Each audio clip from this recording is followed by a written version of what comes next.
अस्सलाम वालेकुम पाकिस्तान। आज मैं आपको जिस चोरी के हवाले से बताने जा रहा हूँ, यकीनन आज से पहले आपने सिर्फ वो हॉलीवुड की मूवीज़ में ही देखी होगी। जी हाँ, फ्रांस में ये ओल्ड म्यूज़ियम के अंदर, जिसका नाम लेवरे म्यूज़ियम है, वहाँ पे ये चोरी की वारदात पेश आई है। और आज मैं आपको इस तमाम तर कहानी के तमाम तर मुहर्रिकात बताऊंगा तो यकीनी तौर पे आप यकीन नहीं करेंगे, क्योंकि ये ड्रामों और फिल्मों के अंदर ही आपने देखा होगा। फ्रांस, लेवरे म्यूजियम, 19 अक्टूबर 2025 की सुबह ये वारदात पेश आती है। वारदात ऐसे पेश आती है कि लेवरे म्यूजियम के अंदर फ्रांस के पुराने कदीम सारे कदीमा, वहाँ की जो मलिका की जेवरात थे वो रखे हुए थे, उनकी चोरी वहाँ पे की जाती है। ये चोरी इस तरीके से की जाती है कि 4 से 5 अफराद जो हैं वो एक पुरानी वैन के अंदर आते हैं, जिन्होंने मजदूरों का रूप धारा होता है, येलो जैकेट्स पहनी होती हैं, और सीधी आके जो है ये वैगन वो एक फ्रांस के साइड म्यूजियम के कॉर्नर के ऊपर ये वैगन खड़ी कर देते हैं और उसमें से एक क्रेन निकालते हैं। क्रेन निकालने के बाद बज़ाहिर ऐसे ही दिखने में लग रहा होता है कि शायद ये जो मज़दूर हैं ये कोई मुरम्मत का काम करने के लिए उस म्यूज़ियम के अंदर आए हैं। इर्द गिर्द के जो शहरी हैं वो भी इनके ऊपर कुछ ख़ास किस्म की तवज्जो नहीं देते। लिहाजा क्रेन के ऊपर खड़े होकर ये जो चोर हैं, जिन्होंने मजदूरों का रूप धारा होता है, सीधा पहली मंजिल तक पहुंच जाते हैं। वहां पे जाके मिरर को तोड़ते हैं, वहां से उसको क्रश करके तोड़ते हैं, अंदर दाखिल होते हैं और फ्रांस के जो जदीद अलार्मिंग सिस्टम्स हैं, सिक्योरिटी सिस्टम्स हैं, उसको तोड़ते हुए सीधा म्यूजियम के अंदर दाखिल हो जाते हैं। जो रिपोर्ट्स मसूल हुई हैं उनके मुताबिक फ्रांस के उस म्यूज़ियम के अंदर उस वक़्त 25 गार्ड्स सिर्फ और सिर्फ मौजूद थे, और जिस म्यूज़ियम के सेक्टर के अंदर इन्होंने चोरी की वारदात की वहाँ पे 5 गार्ड्स मौजूद थे, जबकि अमूमन वहाँ पे जो गार्ड्स होते हैं वो 8 से 10 होते हैं। तो इस बात से इस बात का भी अंदाज़ा लगाया जा सकता है कि ये चोरी किस हद तक प्री प्लानिंग के साथ की गई थी, कि अंदर जब वो म्यूजियम के अंदर 5 गार्ड्स ही थे तब ही चोरों ने चोरी की, वही टाइम कैसे चुना। लिहाजा जब ये डाकू अंदर दाखिल हो जाते हैं और उसके बाद वहाँ से जो फ्रेम्स के अंदर जेवरात रखे गए थे, उन जेवरात को बिल्कुल अपनी कोहनी से जो है ये डाकू तोड़ते हैं और उन फ्रेम्स के अंदर से जेवरात निकाल लेते हैं। जो रिपोर्ट्स मसूल हुई हैं, तकरीबन 8 ये जेवरात थे जिनको चोरी किया गया, जिसमें नेपोलियन क्वीन का पुराना ताज भी था, जो कि बिल्कुल मुख्तलिफ हीरों और जवाहरात से भरा हुआ था, जिसकी मालियत जो है वो जितनी भी चोरी हुई है उसकी मालियत 88 मिलियन यानी कि 88 मिलियन बताई जा रही है डॉलर्स के हिसाब से, जिनको ये चोर वहां से लेकर फरार होते हैं। अब फरार कैसे होते हैं, मेरी बात ये भी सुने। आए तो ये एक वैगन के अंदर थे, लेकिन जब जाते हैं तो जाते हुए उनके पास टाइम इतना शॉर्ट था कि जो मलिका का ताज था वो जमीन पर गिर जाता है, और चोर उसको उठाने की जहमत नहीं करता, क्योंकि वो इस बात को जानता था कि अगर वो उठाएगा तो उसका टाइम बर्बाद हो जाएगा और सेकंड्स की गेम है और कभी भी वो गोली का शिकार हो सकता है। लिहाजा चोर वहां से 8 चीजें चुराते हैं, लेकिन 7 जो चीजें हैं जवाहरात की वो लेकर वहां से फरार होने में कामयाब होते हैं। जाती बार मोटरसाइकिलों और स्कूटरों का इस्तेमाल किया जाता है। जो मीडिया रिपोर्ट्स मसूल हुई उनके मुताबिक 8 मिनट की ये तमाम तर गेम थी, लेकिन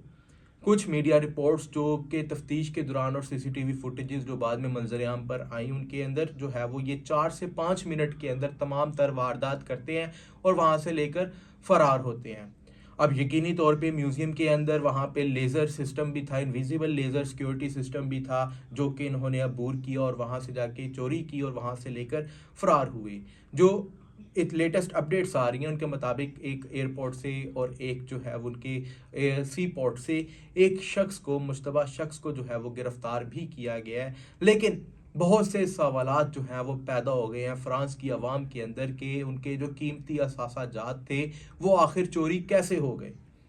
क्या दुनिया का फर्स्ट वर्ल्ड कंट्री हो जिसका शुमार जदीद तरीन कंट्रीज के अंदर आता हो, और वहां पे इतनी आसानी से इतनी बड़ी चोरी की वारदात हो जाती है और चोर जो है वो लेकर जाना फरार हो जाते हैं। लेकिन इनको चोर कहना भी ठीक ना होगा, इसको बिग हीस्ट कहा जा सकता है। اتنی بڑی ہیسٹ آج سے پہلے صرف شہریوں نے جو کہ ہالی ووڈ کی موویز کے اندر دیکھی تھی، اور اب وہ شہری ریالٹی کے اندر دیکھ رہے تھے۔ وہاں کی عوام کو اس بات پر یقین ہی نہیں آتا کہ اتنی بڑی چوری سے جو کے بعد وہاں کی فرانس کی عوام جو ہے وہ اپنے اثاثوں سے محروم ہو چکی ہے۔ اب چور جو ہوتے ہیں وہ پلاننگ نہیں کرتے، جا کے چوری کرتے ہیں، لے کر فرار ہوتے ہیں، لیکن جس طریقے سے یہ چوری کی گئی، میرے مطابق تقریباً 2 سال اس کی مکمل طور پہ ٹریننگ کی گئی ہوگی۔